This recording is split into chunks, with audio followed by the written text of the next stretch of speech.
आता वाजलेले संध्याकाळचे 5:30-6 स्वयंपाकाला सुद्धा घेतलेला आहे. तर आज मी तुमच्यासोबत संध्याकाळचं माझं रुटीनसुद्धा शेअर करणार आहे आणि त्यासोबतच मला आज झाडं काही रिपोर्ट करायचे आहे ते सुद्धा तुमच्यासोबत शेअर करणार आहे. तर आज स्वयंपाकामध्ये मस्त झणझणीत असे आलूचे पराठे होते, तर त्यासाठी मस्त इथे प्रिपेअर करून घेतलेलं आहे त्याचं स्टफिंग आणि खूप टेस्टी लागतात. हिरवी चटणीचेच मी जास्तीत जास्त करते, म्हणजे हिरवी मिरची मस्त मिक्सरमधून फिरवायची.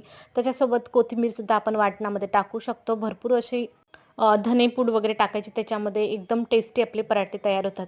तर पराठेचं सारणसुद्धा एकीकडे करून घेतलेलं आहे आणि एकीकडे मी टोमॅटो सॉस बनवण्यासाठी सुद्धा ठेवलेलं होतं. ते सुद्धा आपलं रेडी झालेलं आहे. कारण पराठे म्हटलं तर मुलींना टोमॅटो सॉससुद्धा त्याच्यासोबत पाहिजे असतं. तर बाहेरून केमिकलयुक्त खाऊ घालण्यापेक्षा आपण अशा प्रकारे घरच्या घरी मुलांना टोमॅटो सॉससुद्धा करून देऊ शकतो. खूप दिवस नाही टिकत, 8 दिवस जास्तीत जास्त टिकतं, पण तरीसुद्धा आपल्या हातचं आणि शुद्ध बनलेलं, आपल्या घरी नजरेखाली बनलेलं राहतं. त्यामुळे हेल्दीसुद्धा राहतं आणि टेस्टीसुद्धा. नक्की तुम्ही सुद्धा अशा प्रकारे आपल्या मुलांना घरच्या घरीच टोमॅटो सॉस वगैरे बनवून खाऊ घालू शकता.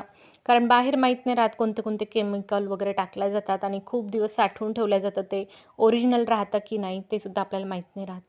तर मी स्वयंपाक वगैरे काही करत असेल तर गार्गी माझ्या आजूबाजूलाच अशी राहते. तिचा अभ्यास झाल्यानंतर तिनं ड्रॉइंग वगैरे करायला घेतली होती आणि खूप सुंदर असं ड्रॉइंग काढलं होतं, तुम्ही बघू शकता. त्यानंतर मी घेतले ते पराठे असे 4-5 करून घेतले आणि पराठ्यांना ना भरपूर असं तूप लावायचं. तूप लावून छान असे खरपूस भाजले ना एकदम टेस्टी लागतात आणि गरम-गरमच खायला खूप छान लागतात ते. नक्की तुम्ही सुद्धा अशा प्रकारे मुलांना देऊ शकता.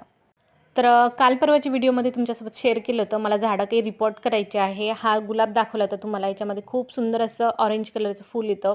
हे नवरात्रीच्या अगोदर आणले होते मी, पण तेव्हापासून हे रिपोर्ट करायचे राहिलेले आहेत. तर त्याचा आज मुहूर्त लागलेला आहे. म्हणजे हा रिपोर्ट करून झालेले आहेत 8-10 दिवस तरी. पण हा व्हिडिओ तुमच्यासोबत शेअर करायचा राहिला होता म्हणून म्हटलं चला.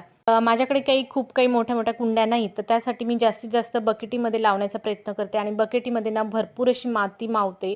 त्यासाठी त्यामुळे काय होतं, झाडंसुद्धा खूप मस्त ग्रो होतात.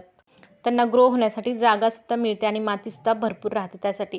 या कुंड्यामध्ये लावले तर काय होतं, पाणीसुद्धा लवकर ड्रेन होऊन जातं आणि त्यामुळे झाडंसुद्धा चांगले काही एवढे वाढत नाही. तर माती बघू शकता तुम्ही, गार्डनची सॉईल घ्यायची. गार्डनची सॉईल जर नसेल, अशा प्रकारची जर काळी माती असेल, त्याच्यामध्ये जरूर अशी रेती मिक्स करायची, जी कन्स्ट्रक्शन साईडला यूज होते ती. त्यासोबतच इथे मी वर्मी कंपोस्ट घेतलेला आहे 1 किलो. त्यासोबत निंबोळी पावडरसुद्धा मिळतं, ते सुद्धा घेतलेलं आहे. ते मिक्स करून मी झाडं रिपोर्ट करून घेतलेले आहे आणि 8-10 दिवस तरी इथे सावलीमध्ये ठेवून देणार, जेणेकरून झाडंसुद्धा खराब होणार नाही म्हणून.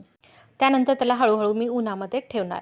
तर चला, तर अशा प्रकारे माझे झाडंसुद्धा रिपोर्ट झालेलं आहे. आजचा व्हिडिओ तुम्हाला कसा वाटला? आवडला असेल तर लाईक, शेअर, सबस्क्राईब करायला विसरू नका. भेटूया अशाच एका नवीन व्हिडिओ